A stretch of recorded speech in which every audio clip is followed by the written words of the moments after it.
Ano po ang most memorable experience niyo po sa mga naging estudyante niyo po dito sa Potrero National High School? Actually, ang memorable experience ko nung time nila Aquino, year 2004, yung mga estudyante namin nung time na yun talagang disiplinado.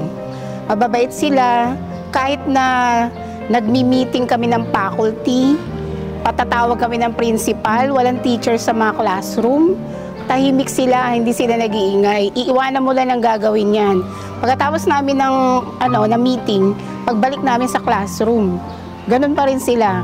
Talagang ginagawa nila lahat ng pinagagawa namin. Ang mga 2004 batch, yan yung mga mahihilig sa mga activities.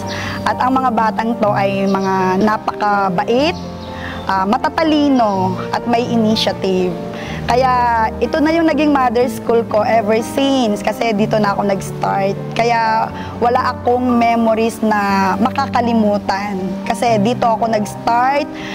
Ang mga bata ngayon, mga estudyante namin ngayon, mga anak na ng mga estudyante namin noon, lalo na sa batch ng 2004. During that time, ang school namin kasi hindi ganito siya kalaki. Even though maliit yung school namin that time, talagang napakasaya. Mapipil mo sa bata yung unang-una, yung respeto nila sa mga guro. Lalo na yung sa batch ni Aquino Plotado. Talagang mga behave sila. Yung respeto nila sa teacher, iba. I'm Mrs. Lucas, a prefect of discipline ng Potrero National High School. Noong panahon noon, batch nila ay mga mababait ang bata. Isang tingin ko lang at isang tayo ko lang, sa super ganda ko, tumatakbo na sila sa kwarto. Okay? So, lahat alam naman nila na bawal lahat, make-up, may kulay, lahat. Okay? So, ang focus ko kasi doon, to discipline. The most memorable experience sa mga estudyante ko ay yung part na nadidisiplina mga mag-aaral, tapos yung kabaitan ng mga mag-aaral namin, may malasakit. Naging guidance counselor ako rito and free pick-up discipline. So ang hindi ko rin makakalimutan talaga yung binigyan ako ng oportunidad na maging isang subject coordinator and guidance counselor, pre-pick-up discipline. Marami kong experiences na magaganda rito sa Potrero National High School na hindi ko talaga makakalimutan sa tanang buhay ko. As a teacher, during the time of Aquino, there are a lot of memorable experiences. So usually, ang most unforgettable experience is dealing with mga pasaway. Hindi rin naman nawawala. Siyempre, may pasaway noon, may pasaway ngayon. And attending to those pasaway, andun na magaguidance sila. Siyempre, kasama ang advisor, kasama ang subject teachers. And then, ayun, patawag na magulang. Usual na classroom situations. At syempre, hindi rin nawawala ng mga unforgettable experience is having time with our favorite students. And one of our favorite students that time, in my subject, syempre si Aquino. I'm his English teacher. In my subject, madalas, syempre, siya yung medyo magaling. The reason why I chose him as one of the best in my English subject, although hindi naman siya section 1 noon, usually kasi pinipili yung mga nasa section 1. I will always say, Aquino, are you done with your work? Aquino, pakicheck nga itong papel ng mga kaklase mo, pakirecord na rin. Ano po yung masasabi nyo sa pa-event po ni Mr. Aquino Plotado para i-honor at pasalamatan po ang mga teachers niya at saka ito pong school niya? Aquino Plotado, napaka-proud namin na mga teachers sa'yo. Tsaka talagang happy kami lahat. The first time na gumawa siya kasi ng GC, nagulat kami, sabi namin, anong GC to? Ayun pala, gumawa siya ng GC ng mga teacher niya noong time na 2004. And then, yung mga friends niya, yung mga close friends niya, classmate niya, sinama niya sa GC. And then, nung time na yon, doon siya nag-start magsabi na magpe-payback daw siya. Sabi namin, wow, bihira yan sa estudyante na nakakaalalang bumalik sa school ng pinanggalingan niya. Sabi namin kasi, yung iba, kahit na sabihin na natin naging successful na, hindi nila naaalala yung school na pinanggalingan nila. Pero very proud talaga kami kay Aquino kasi nga, hindi niya kami nakalimutan. Itong event na to, napakadalang, first time, at ngayon lang ako nakakita ng event na isa lang ang nag-initiate talaga. Dun sa title niya, para i-honor yung mga teachers ng batch 2004, and siya talaga ang nag-initiate. Si Plotado, inisa-isa niya kaming mga teachers. Wala kaming ginawa na kahit ano para matupad yung event na ito. Siya yung nag-call sa amin, siya yung nag-initiate na kontakan kami through chats. So, napakalaking bagay. Dahil itong event na to, ito yung bagay memorable sa lahat ng teachers niya. Kaya nga sabi ng mga bagong teachers, may pa-event kayo, bakit kayo lang? Tapos lagi nilang sinasabi, sana all.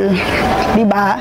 So, napakadalang sa isang estudyante na magbalik tanaw sa mga teachers niya talaga. Kaya, napakasaya para sa amin. Hindi lang ako bilang teacher niya o naging advisor niya, kung hindi lahat. Kasi pati yung mga malalayo, naabot niya. So, from UAE, then sa Pilipinas, iba't ibang bahagi ng Pilipinas, naabot niya. Di ko alam kung bakit. Kasi nga may initiative talaga siya. We are very grateful having this kind of event organized by one of our alumni na si Aquino. So, napaka-bongga ng ganitong event.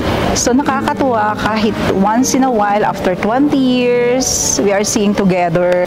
Siguro ang pwede kong pasalamatan, kauna-unahan syempre, ang former student namin na si Sir Aquino Plotado, na mataas ang respeto at paggalang ko sa kanya bilang mag-aaral ko nung ako ay nagtuturo ng asignaturang Pilipino noon, na napakabait ng batang yan at higit sa lahat, tahimik lang siya sa klase, pero makikita ko na talagang hindi ko nga akalain na siya ay maging isang ganap na sabihin natin na mayaman, no? Super yaman niya na. Kasi syempre, ang magiging stepping stone kasi natin ay yung paghihirap, pagsisikap sa isang banda. Kaya ko yun parang naging honor para sa akin at karangalan bilang isang mag-aaral na simpleng tao pero meron siyang inaabot na tagumpay para sa buhay niya. Kaya sa akin talagang devoted ako sa kanya as my student. Talagang simpleng tao, talagang I honor. Actually, this kind of event, hindi to mai-experience kahit sa school nyo, kahit sa dati nyo di ba? It's only in Potrero National High School. Kaya all of us, talagang na-overwhelm kami. Ay, grabe to, di ba? Pag ikinukwento ko to sa mga, kasi head teacher na kami ngayon. Before, teacher lang niya ako sa TLE o THE, Technology and Home Economics. Yung what we have is that cooking, baking, and everything. Pag nakukwento ko to sa ay, bongga, sana magkaroon din kami ng ganyang estudyante. Imaginein mo, Aquino Plotado is just a simple student before, na talagang masunurin, tahimik, tsaka lang siya, simpleng tao. Hindi mo kakikitaan ng yabang sa klase, although matalino, tahimik. Ang niya, kumbaga, silent worker siya Silent talagang, ang banat niya tahimik, di ba? Kaya, kung na dating niya sa ngayon, talagang deserve na-deserve niya yun. Kasi yung pagiging mabuting estudyante, unang-una masunurin. Pangalawa, may kapatid dito yan hindi ko sa kanila makalimutan. Kasi Aquino di ba? Ang kapatid niya, kakambal niya, Corazon Aquino. Kaya sabi ko, hala, fans kayo ng mga Aquino, no? Si Cory Aquino, yung kakambal niya yon. Hindi ko makalimutan talaga. Ayun, pag sinabing Plotado Aquino, and karugtog niya si Corazon Aquino. Kaya natutuwa ako na this thing happened to us. Talagang yung nag-remarkable talaga yung Aquino na sa kanila sa ginawa nila to sa amin. Hindi namin to malilimutan. All those things na yung idodonate niya sa amin, yung ibibigyan niya sa amin ng mga privileges na hindi yan nararanasan ng mga ibang school. Sabi ko nga, it's only in Potrero. And I think we are very thankful na siya yung naging isa sa mga estudyante namin. Ibig sabihin, it's payback time, di ba? Ibig sabihin na meron kaming magandang itinanim sa kanya na kung saan ibinabalik niya 100-folds pa. Simple lang kami noon, di ba? Nanood lang, nanahimik lang siya, tapos kung nakikinig lang sa klase, tingnan niyo ang balik, di ba? God is good all the time. Ang masasabi ko po sa ginawa ni Aquino, malaking pasasalamat dahil binigyan niya ng unity, camaraderie yung mga kaklase niya, binuo niya, pati binigyan niya kami ng parangal at binigyan niya rin ng parangal ang mga kaklase niya. At nagpapasalamat kami para bang ibalik uli yung mga alaala ng mga nung sila ay nandito. At malaking pasasalamat namin sa kanya dahil malaki ang maitutulong niya, hindi lang siya, pati yung batch nila, upang mabigyan ng kasiyahan uli ang Potrero National High School at magkaroon uli yung kahit na yung mga teachers niya na nag-retired na, mga teachers niya at principal na nasa ibang eskwelahan na ay magsasama-sama uli, pati yung mga kaklase niya na sabihin natin na kahit na nasa middle class ay pinagsama-sama niya pa rin, binuo niya. And then para lang sa araw na yon, sa araw na yon ay makita nila yung ano-ano ang mga naging karanasan nila sa buhay nila, para bang sharing ang mangyayari sa araw na yon, at para magkaroon din ng mga sabihin natin na what you call this, mga solusyon kung may problema sila, para sila ay parang isang pamilya ang ginawa ni Aquino sa event na mangyayari sa March 30. Ano po ang nabivision ninyo sa charity foundation po na itinatag ni Mr. Plotado Aquino, ay ni Mr. Aquino Plotado, yung Aquino Plotado Philanthropy Foundation?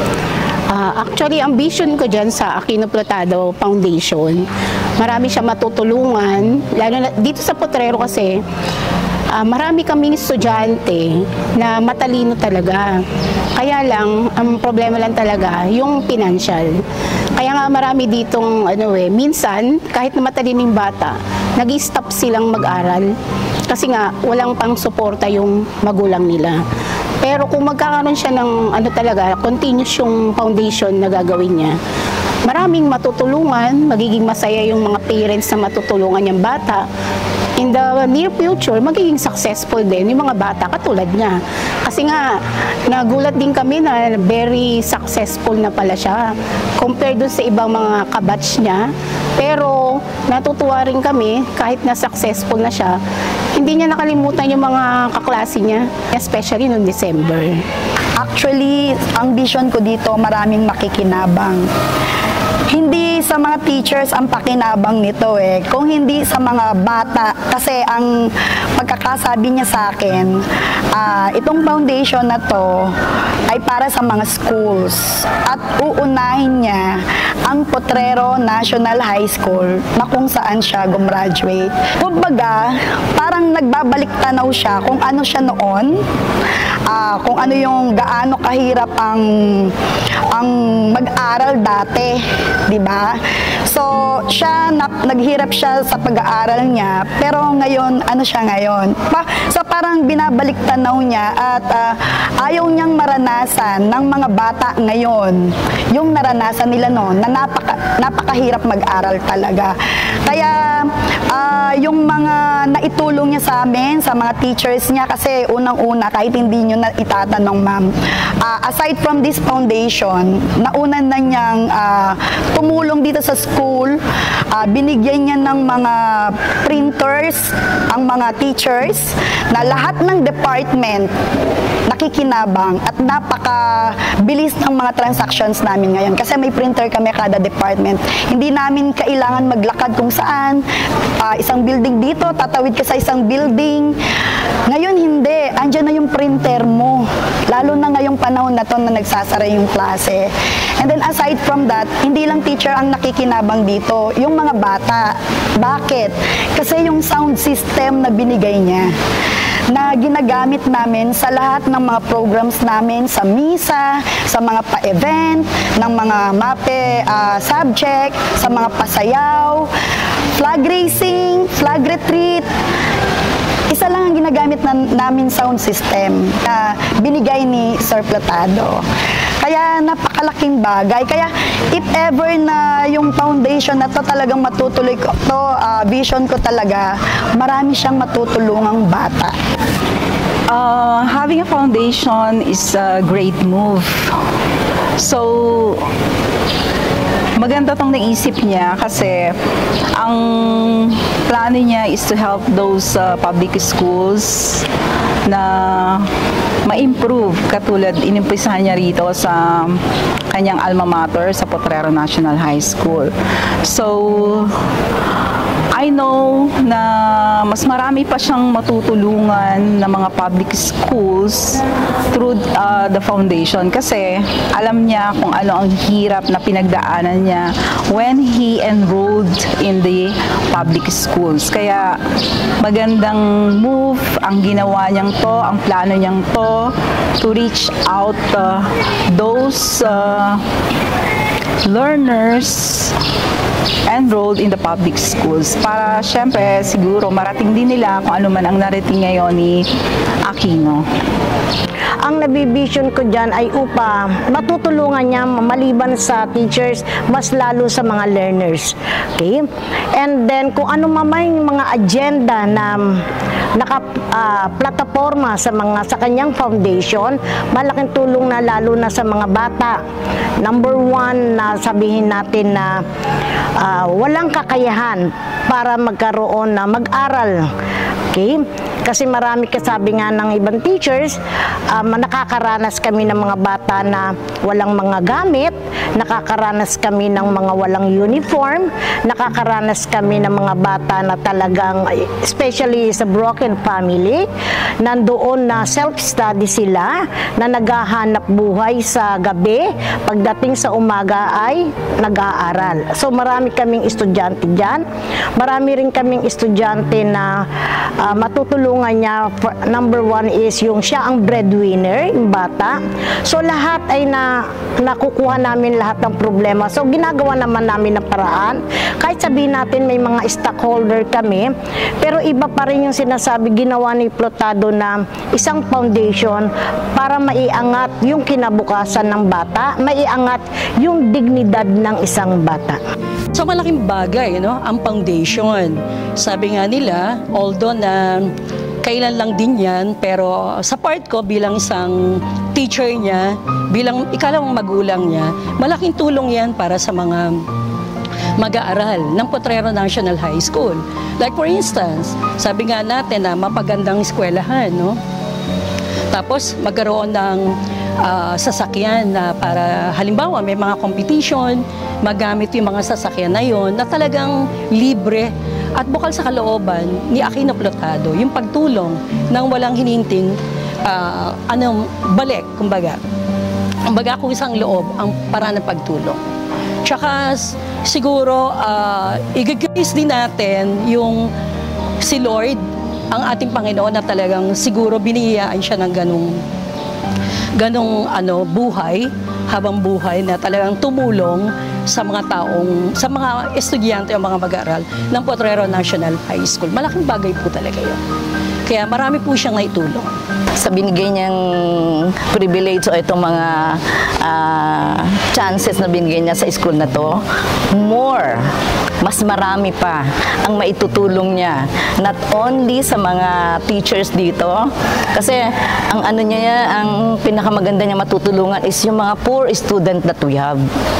Kasi hindi lahat, siguro na ano ni Aquino noon na naramdaman niya na hindi itong mga batang to, future ano natin yan, di ba? Ang kabataan ay pag-asa ng bayan. So kung hindi yan magiging maganda ang kinabukasan, through the help of the foundation na talagang igagaunapin niya, nagtatayo siya o bumubuo siya ng mga estudyanteng magiging mabubuting nilalang sa mga susunod na henerasyon. Yun ang napakagandang maiiwanan niya, a legacy that will never happen to anyone. Thank you very much. Naiiyak ako. Naiiyak ako sa ganda ng ginawa niya sa amin. Kasi hindi lahat kayang gawin, di ba? Hindi lahat ng bumabalik, hindi lahat nagbibigay. Sa ginawa niya ito sa eskwelahan namin, na kung tutuusin, eto na siya eh. Siguro lalo na kung nakita niya bumalik siya na ang school ay ganun pa kaliit, mas marami pa siyang maitutulong, no? Kaya we are so proud and very thankful that we have that kind of student, that kind of person na binabalikan ang kanyang pinagdaanan. Talagang ang lumingon sa pinanggalingan makararating sa paroroonan in 100-folds, and very thankful ako kasi we have you, Aquino Plotado. It will be a remarkable, mabubuhay, mamamatay ang mga estudyante, teacher, mawawala, pero yung iiwanan mo, the legacy that you will give to us and to those people na matutulungan mo, hindi makakalimutan yan ng mga susunod pang henerasyon. And with that, I'm so thankful that we have that kind of student. You, Aquino Plotado, hands up ako sa iyo. Thank you very much.